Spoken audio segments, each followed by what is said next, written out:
Hello, hello, hello, YouTube! My name is rhianaB. Welcome back to my RuPaul Drag Race Season 14 review series, and today we're covering episode 3. So, we have a lot to discuss tonight. We have some new twists in the game, as well as, count 'em, 42 different runway looks. This is gonna be absolute insanity for me to have to edit, but we're gonna get through it. So let's get down to the review. Make sure to also subscribe to my channel if you want to check out my future RuPaul Drag Race videos and check out my past ones as well. Just hit the subscribe button and also hit the bell icon to get notifications to my videos as well. Without further ado, let's get into it. So we finally have all of the queens together in one space, and everything seems pretty friendly right now, but some of the girls definitely realize that there is competition within the other person's groups. So this is going to be a very tough race to the end to grab the crown. But there's going to be another twist. RuPaul comes in. Lo and behold, we have 2 new queens coming back into the competition. And who else could it be other than Orion, Story, and Betty? I cannot begin to tell you how happy I was to see Daya come in through that door again. I was so sad to see her go in the last episode, and I basically gave her a farewell wearing her makeup and just telling her how proud I was of her. I thought that was it. But no. Ru decides to bring them both back to give them fair shots in the competition. And here's the thing. I think I'm biased because Betty was the one who came back. I don't think I would have loved it so much if there were any other queen. Like, seriously, because it was Daya, because it's a hometown girl, like, I was just so into the fact that she was back in the competition and I got to see more of her and other people got to see more of her as well. So, a little bit of biasy, but definitely this would not have been a twist I would have enjoyed had it been anybody else. We also have another major twist in the game, and this one is absolutely nuts. So this is going to be kind of almost like a reference to Survivor or Big Brother in that there's going to be a saving grace. We are going to be having specialty chocolate bars for this season. Now, this season was based on Candyland, candy themed, so it makes sense that the centerpiece would be the RuPaul Drag Race chocolate bar. But this is where things get interesting. 1 out of the 14 chocolate bars is going to be a special one. If you possess the golden bar, and if you are in the bottom 2 and you were chosen to go home, if you have that golden bar, you are safe and you can come back into the competition, whereas if you do not have the golden bar, you will be asked to sashay away.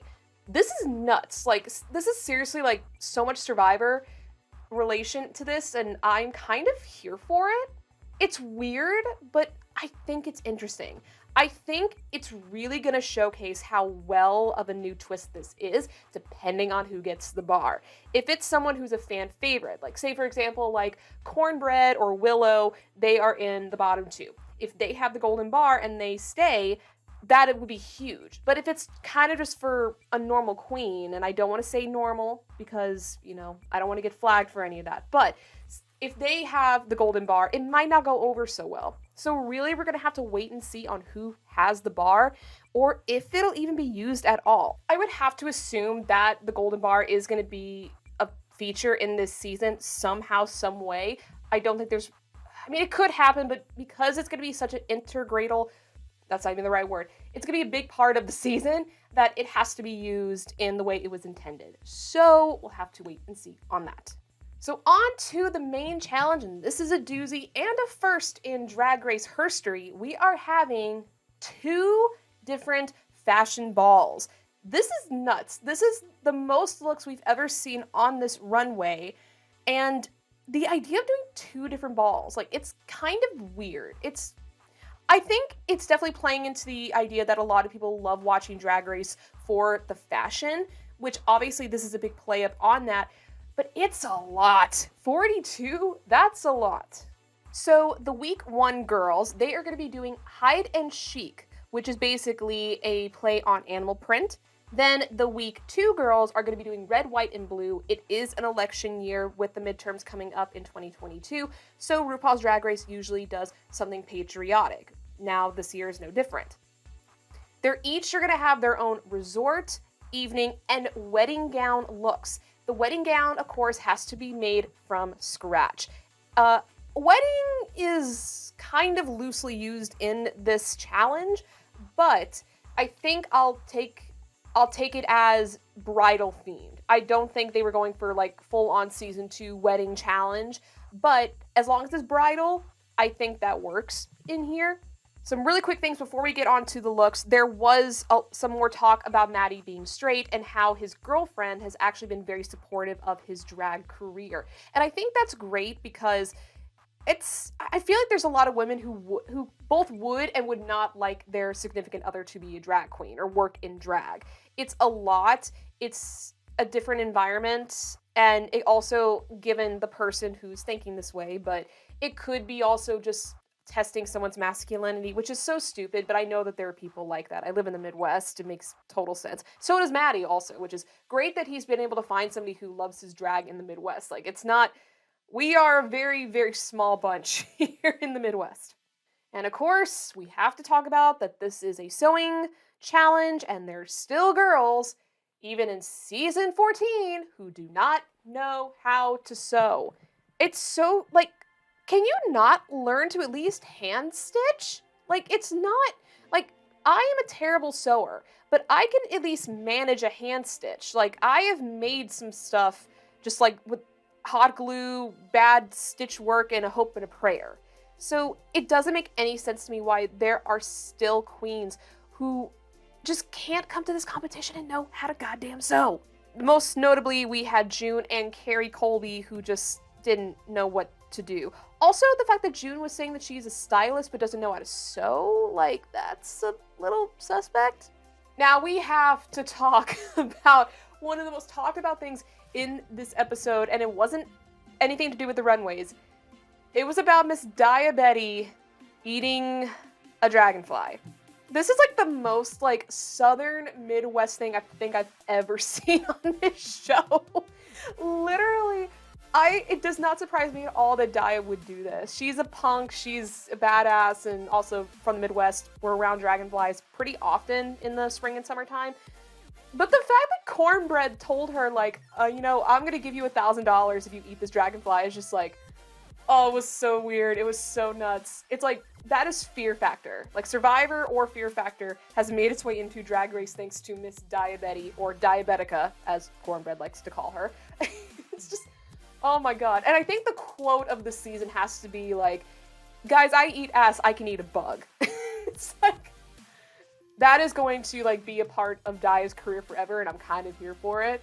There was also a little segment about Willow talking about her disability and how her fingers and her hands just don't work the right way sometimes. I don't know the exact term. Someone might need to remind me, but basically her hands like are always, they feel like they're freezing cold, like they're almost like frostbitten, so she can't like always make them do what she wants them to do. And then Cornbread, who has kind of become a sister-like figure to Willow, is helping her out, trying to give her hot cups of water to keep her hands warm. Like, it's so nice. And also, it's really cool to see someone like Willow, who is technically disabled, to see them do well. I think it's awesome that certain competition shows will allow people that maybe are blind or deaf or, they have some sort of physical disability, for them to be on a show as big as something like Drag Race or any other competition show. It means a lot to people, for sure, because there isn't a lot of great representation of disabilities in the media. So having it on this sort of a platform, and to see Willow not have it dictate her entire life and being, I think that's awesome. And it also totally makes sense because Evie Oddly was the exact same way, just didn't want the disabilities getting in the way of her success. And that is the correct way to look at it. It is a part of who you are, but it doesn't have to define who you are. We had a little moment getting ready for the runway where we had Angeria and Lady Camden getting to know each other and becoming very good friends. The two accent queens seems rather fitting.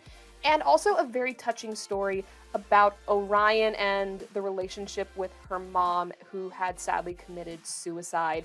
It really is a great thing, and we've seen this multiple times throughout the history of Drag Race, that the mom is the centerpiece of their drag, that being that their mother was such a huge part of their life that it has formed their persona as a drag queen as well. And Orion is no exception. In fact, the dress that she made is in honor of her mother, which I think is awesome. And it really broke my heart to hear that story, because I, fortunately enough, have not lost anybody to suicide. I know people who have, and it's really devastating. Like, it really brings down all the people around them with sadness and the what could have been. So I think to honor Orion's mother by doing this, I think is absolutely fantastic. Also, I completely forgot about this. Before we get to the runway, I did forget to mention that there was a conversation with Carrie talking about being trans and how she left home at a young age because of it, and how Cornbread, who is also a trans woman, was coping with that story. In fact, that it related to Cornbread so much, because she too had to leave home at a young age because the family would not accept her for who she was. And it's sad.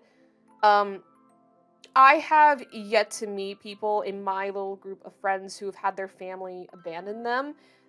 Usually the people that I know, and myself included even, like, we have great family and support groups that accept us for who we are.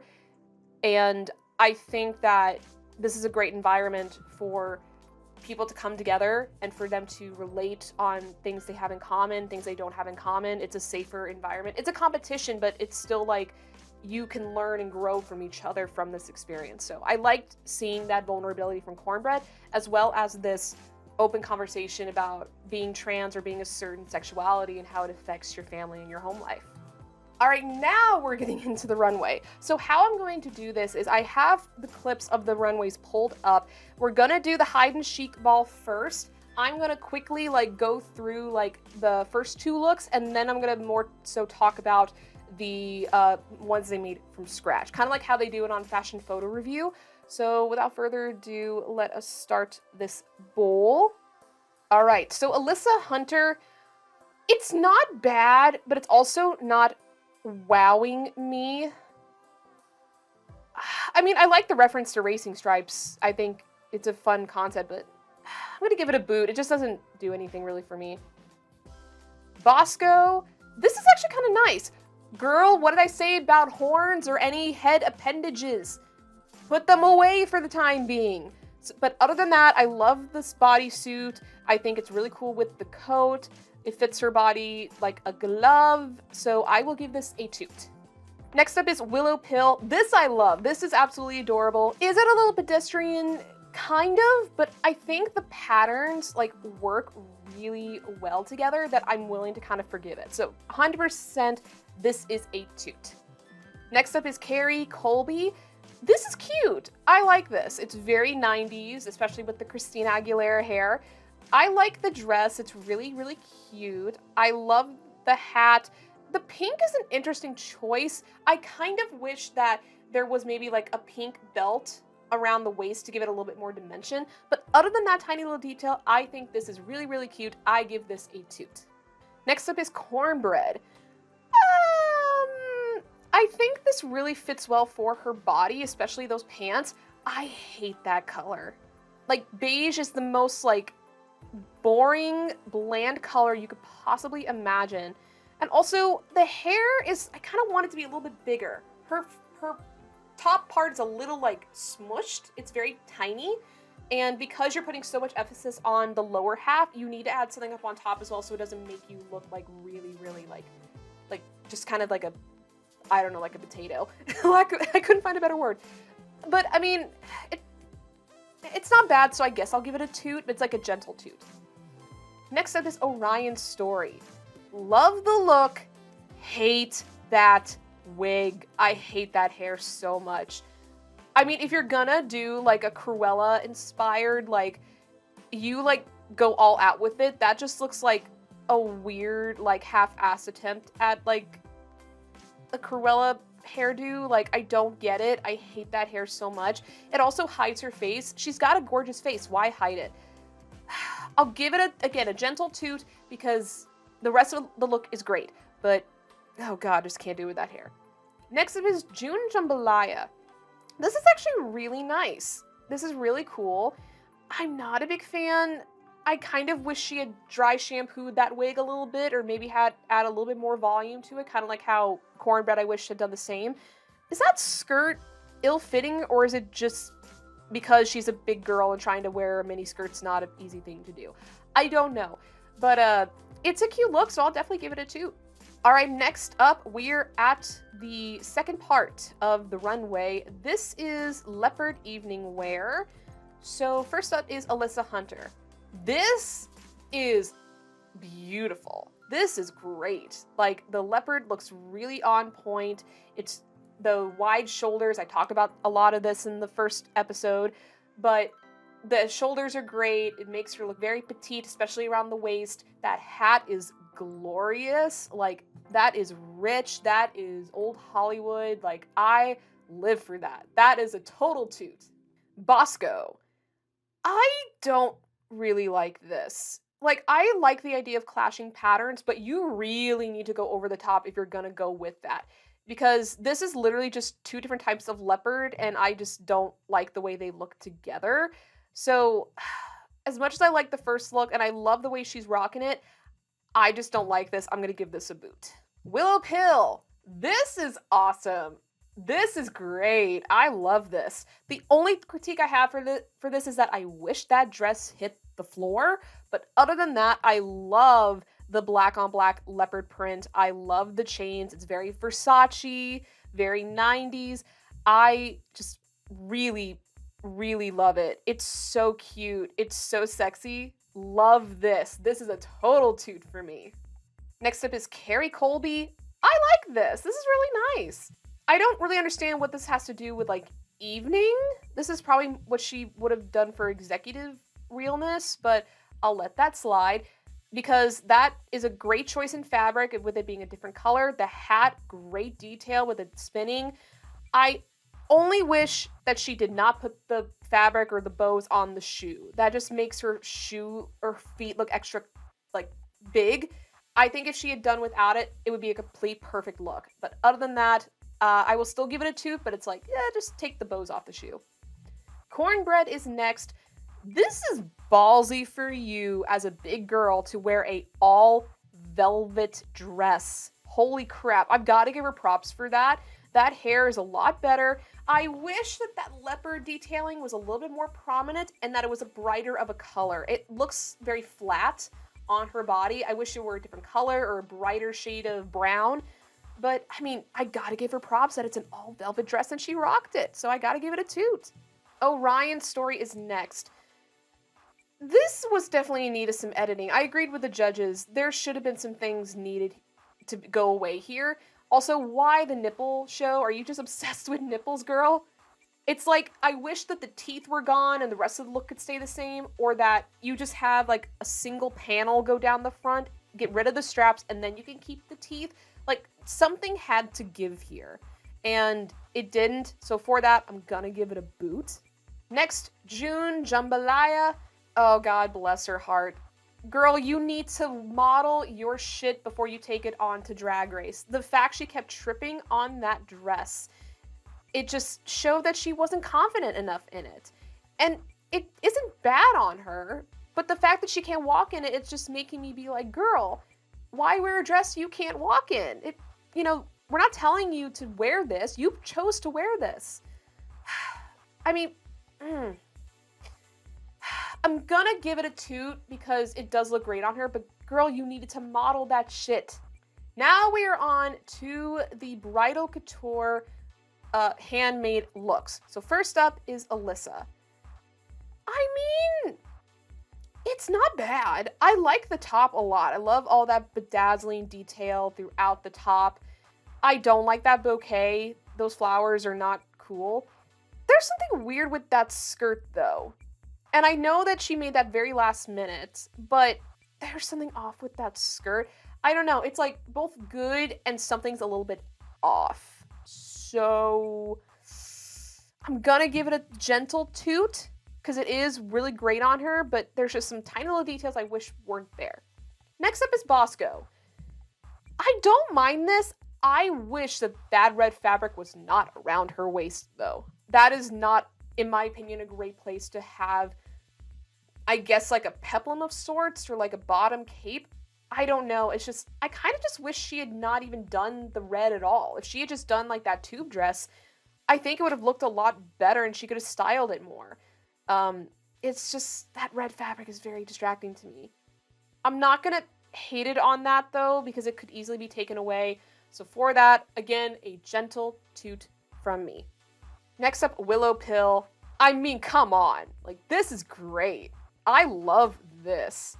It's definitely a risk to do pants, but I kind of forgive it because it's Willow. She's a very unconventional queen, and I just think it works really well on her. She rocked that, the little veil across the eyes, the gloves, just that great fabric. I mean, like, that is just, it's beautiful.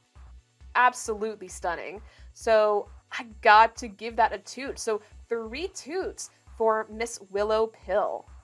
Next is Carrie Colby. This isn't bad. For a girl who can't sew and was getting a lot of help from, I believe, Jasmine, this isn't bad. I think she styled it very well as well. I don't know if I like the purple eye, though. I wish she had stayed more of a warmer toned color, like maybe do an orange, maybe do gold, maybe even a little bit of gray since you kind of have that gray fabric as a head wrap. It's not bad. It's not blowing me away, but it's not bad. And for the fact she didn't know how to sew, she definitely knew how to style this pretty well, and those boots are actually pretty fierce. So I'm gonna give this a 2. This is very nice. Oh, now we have Cornbread. Oh my god, girl, that dress is just not...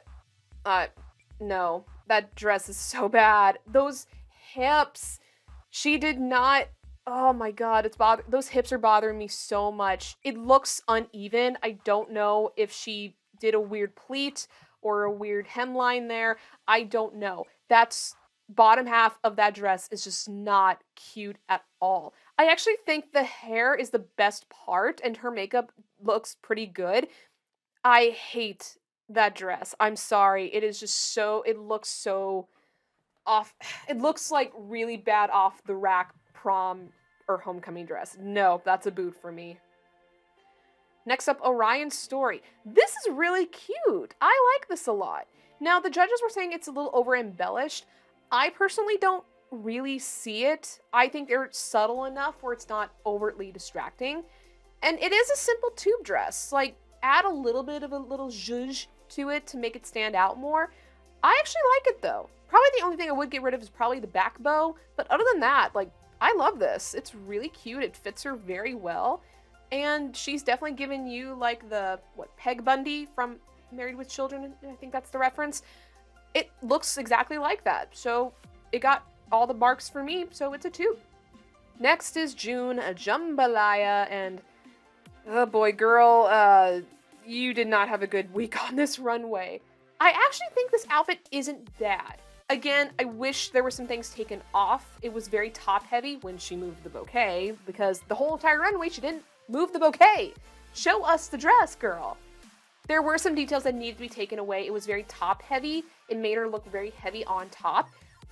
But other than that, like, the fabric was actually really nice, and I think she did some good things with it. It's just she made some styling choices that just were not right. So for that and the fact she did not showcase us most of the dress, I will have to give this a boot. All right, next up, we're moving on to the red, white, and blue runway. First up is the Red Hot Resort. And first up is Daya Betty. Oh my god, this is adorable. This is so cute.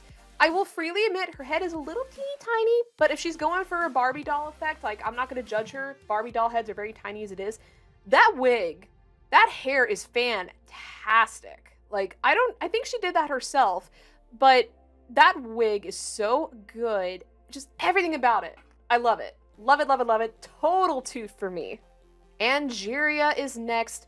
This is really, really pretty. This is very nice. This is like Detox's season 5 jellyfish look, like, gone to that level. Like, this is beautiful. She knew how to walk in it. The gloves are a nice touch. The hair, I mean, she knows how to rock a runway and be very, very beautiful. So total toot for me. Deja Sky. I think the dress is nice. I don't think that was the right hair, though. Like, why not go pink? Like, a pink wig would, I think, work a lot better. And again, the mesh is weird. The skin-toned mesh is weird. It's a weird, lighter shade. Why, girl? Also, the highlight's very bright. Like, tone it down a bit. These are smaller details. It's a nice dress. I'll give it, like, a gentle toot, but very, very gentle. Jasmine Kennedy. This is really adorable. It's very, like, 1950s resort, which I really appreciate. I think the lobster claws, they didn't need to be there. It gave me a cute little chuckle and it does add some campiness. It didn't need to be there, but it doesn't like hurt the look in any way. So I'm gonna give this a toot. Miss Georges. I mean, come on. The girl's got a great bod. She knows how to walk on a runway, be absolutely stunting pretty. It is a simplistic dress with some chains. It's a lot of 90s references, honestly. The hair is great, except you could see that she did not blend into the lace of the wig. That's a problem. But other than that, I can't knock that she sold it really well, so I'll give it a toot. Lady Camden. This is nice. It's not blowing me away or anything, but I think it looks great on her. She's showing some leg. I like the shorter hair. It does make sense. I think she made really great choices in this look. Again, it's not like blowing me away or anything, but I think she really knew how to sell the look. And I don't know, like, I really like her with like that really short, like dark hair. It looks very sexy on her. So I'm gonna give this a toot. Maddie Morphosis. Like, honestly, this is something that like I would wear to just like go shopping in and make me think that I look cute. I give her credit that she made it, but it's very pedestrian. It looks like something that you would definitely buy at like a Penny's, probably on the clearance rack, to be fair. It's just not selling it for me. I hate to do this to her because I love my Midwestern queen, but I gotta give this a boot. Just not doing it for me. Now we're moving on to the evening portion. This is gonna be in all white. So this is gonna be a challenge because drag queens sometimes have a hard time pulling off all white looks because it'll be covered in makeup. Next, speaking of a lot of makeup, is Diabetti. Love the makeup. I love that hair. I don't hate the look. If she's going for like an evening robe that you would wear at home, she got it. And there is enough of an oomph with the collar pop. I kind of wish like there was maybe like some bedazzling on the collar on the inside or some fur maybe, make it look like Jean Harlow a little bit. But that's just a small detail. Other than that, I think she rocked it. Looks nice. Giving it a toot. Angeria. I have died and I have gone to drag heaven and I hope that whoever is residing up there looks as beautiful as Angeria looks right here. This is absolutely beautiful, absolutely fantastic. Love this look. Like, I was speechless for a couple of seconds. This looks this good. I mean, the earrings, the hair, the makeup, even the nails, which I'm not a big fan a lot of time of those super long nails, like everything just worked. Love this. I'm giving this a shoot. Love that look so, so much. Deja Sky. Again, a nice look. I love the wide pants. It's a really nice fit on her body. I like the addition of the giant pendant because it gives a certain spot for the eye to go to. I think the highlight, no, the highlight's still very, very bright. I want her to dumb that highlight down just a tiny bit more. But other than that, the look is actually very nice. She made smart choices, giving this a toot. Jasmine Kennedy.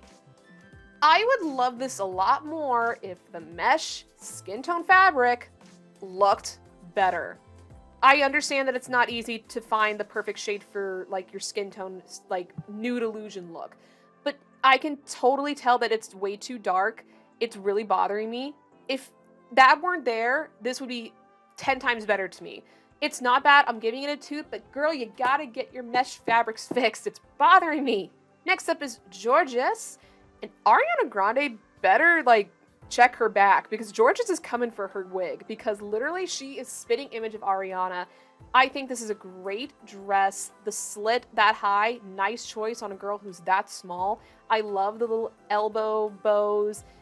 I love the hair. I mean, it's really cute. Like, it just works for her so, so well. So gotta give this a toot. Lady Camden. Not a bad look. I kind of wish, again, something had to go. Something had to give. Either the bow needs to go and then you keep the 3D wrap around the look, or you get rid of that and keep the bow. Like, something had to give here. Or maybe the train on the bow didn't need to be as big. But other than that, like, it looks great on her, and I love darker hair on her. She really suits her very well. And I like the attempt at doing, like, the 3D image effect. So I'll give this a toot. Mattimorphosis. This is actually really cool. I really like this. It kind of reminds me of, like, old Hollywood, like, Busby Berkeley costume design, which I really enjoy. The makeup, I think, is really a nice choice. I like this. I really do. It's something different. We haven't seen anything quite like this on the runway, and I love the way she modeled it. I like this a lot. This is probably my favorite look from head to toe that Matty has done this season. So far, I'm giving this a toot. Now we're finally at the bridal couture. First up, Diabetti.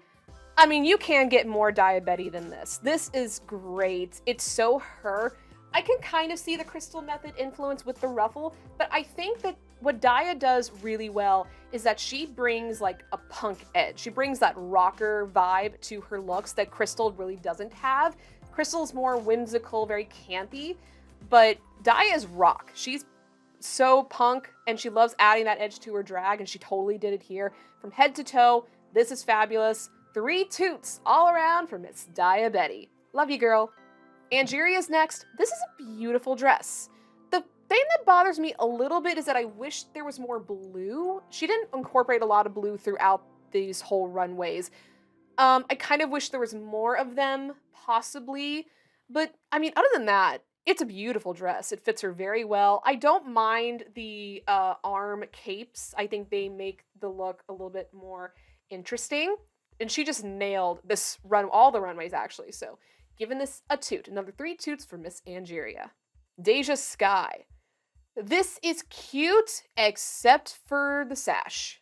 That red, white, and blue, it looks so tacked on, like you needed to add white and blue to your look. That was mostly red.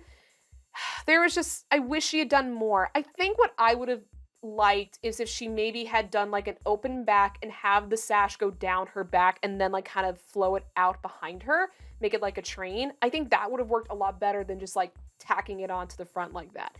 Because other than that, that dress is great, and she made that dress and it looks great on her.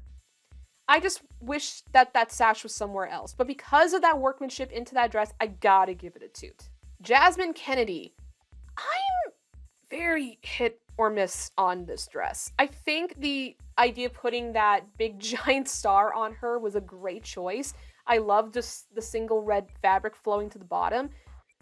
There's something a little weird. It looks definitely fastly made, which it was. I don't know. Like, there's something off to me about it, and it's not wowing me either.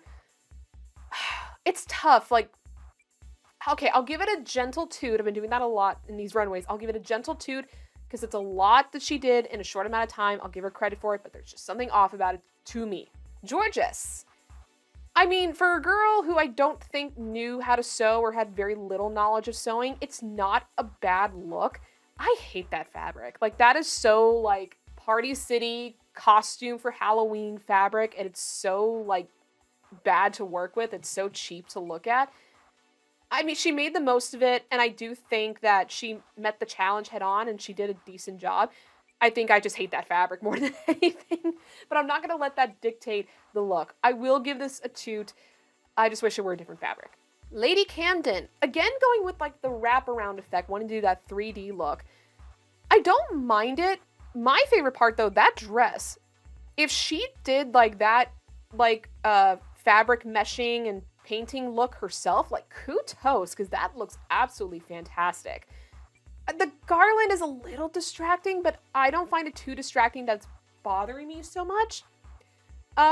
It's a good look. I like this a lot, so I'm gonna give this a toot. I really want to know if she did all that painting and fabric layering herself, because that is really well done. Good job. And finally, we have Mattimorphosis. Girl, did you intend to make yourself that pale? I know Maddie is a pale person in real life, but that is very, very pale. I don't hate this. I think what bothers me that it's very simplistic. There's not a lot to it. I think she does a good job of making things for herself. She knows how to fit her body. It's just not enough. There needed to be a wow factor, and I think the most wow we got was from her performance on the runway. That's what sold it for me, and that's why I enjoyed it as much as I did. But other than that, it's literally just a tube dress with a simple top. So it's, I'll give, again, soft toot, you sold it to me, but it is a very simplistic dress, Miss Maddie. So that is it. Holy crap, a lot of looks. So we get to the judging, and our tops of the week were Willowpill, Georges, and Angeria, where the bottoms were Orion, June, and Maddie. I kind of wish that Daya would have been up there because I loved all of her looks. I think she did them very, very well. The second one was kind of hit or miss, but I mean, the rest of it was absolutely fantastic. I wish she would have been up there, but being that she was eliminated last week, I think we would both agree that her being safe is not that bad. At the end of the day, I do agree with the judging and how the tops were the tops and the bottoms were the bottoms. They were each in the bottom or the top for their own specific reasons. First off, RuPaul, I think you need to lay off on the caffeine a little bit, because girl, you were hyped up as all hell, and it was very jarring. I will say that. Even the whole exchange between Maddie and Ru, it was like, I think Maddie just looked really like uncomfortable, like did not know what to make of what Ru was doing at all. And honestly, I kind of felt the same. Our winner was Miss Willowpill. I think she did deserve to win. I think she did a great, great job. I mean, I would have been happy with either her or Angeria winning, but I love Willow so much. I've really grown to love her that I was so happy that she won. And our bottom two were June and Maddie. I do agree with this. I do. The lip sync. A lot. I think they each did a good job, but I think that June leaving most of her outfit on the floor and also taking off her shoes, which is a big, big no-no, doing all of that. But the fact that literally, like, she is trying to lip sync while keeping her dress up, which she should have, like, safety taped or just done something to keep that dress up, throwing all of her shit all across the stage. Maddie was tripping over quite a bit of it. It was so messy. And I know that you're desperate to stay in the game, but girl, manage where you're landing your stuff, because it can break someone's leg, and not in the stage good luck kind of way. So at the end of the day, Maddie was saved and June was the one to sashay away. She did not have the golden chocolate bar, so she is officially the first queen to leave season 14. I do think it was the right call to make. Maddie, I think, just did a more collective job of the lip sync. Also, I just feel like there's more of Maddie that we are being projected to see. So I know that she was probably going to stay for a little bit longer. Whereas June, I think off of the first episode, it's just, I don't know. Something was like off. Her fashion was not on point. She's a great performer, but I think the fashion is what kind of held her back throughout a lot of this competition. So I think she needs a little bit more work on that front before she can really come into her own. But that is it for episode 3. We're officially in the competition stage now. Things are gonna get very interesting. I'm very excited to see what the queens have in store for us. And also, I'm so happy that my Daya is back. I'm so happy. I'm so happy. Girl, I'm so happy that you are back. I'm so excited to go over all of the things you do on this season. I'm just very, very excited, but we're gonna have to wait until next episode. And until then, make sure that you hit the subscribe button and also hit the bell icon to be notified about my future videos, and leave comments down below of what you thought of this episode. What were some of your favorite looks? Are you happy to see Orion and Daya come back into the competition? Anything you want to chat about, just do it in the comments down below. That's all I have for you all today, and until the next video, bye! Mwah.